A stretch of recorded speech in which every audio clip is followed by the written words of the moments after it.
KitKat আমাদের সকলেরই ভীষণ পরিচিত একটা চকলেট। আমরা সকলেই মোটামুটি কিটক্যাট খেতে খুবই পছন্দ করি। আমার নিজেরও কিটক্যাট খুবই পছন্দ।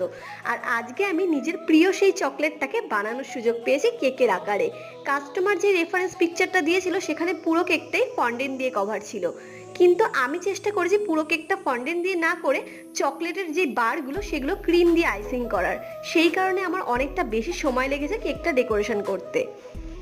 আর কিটক্যাটের যে র্যাপিং পেপারগুলো সেগুলো ফন্ডেন্ট দিয়ে আমি তৈরি করেছি। কেকটা দেখতে কেমন হয়েছে আমি জানি না, প্রথমবার বানানোর চেষ্টা করেছি, তোমরা অবশ্যই জানিও তোমাদের কেমন লাগলো। কেকটার ইনসাইড ফ্লেভার ছিল রসমালাই, আর কেকটার ওপরের যেই বেসগুলো সেগুলো কিন্তু পুরোটাই ফন্ডেন্ট দিয়ে, আর সিলভার কালারের যে আমি র্যাপিং পেপারটা বানিয়েছি সেটা ফন্ডেন্টের গায়ে সিলভার লাস্টার ডাস্ট দিয়ে তৈরি করেছি। জানি না কতটা রিয়েলিস্টিক করতে পেরেছি, তোমরা অবশ্যই জানিও এই ধরনের কেক কাকে গিফট করতে চাও। দেখা হবে নেক্সট কোনো ভিডিওতে।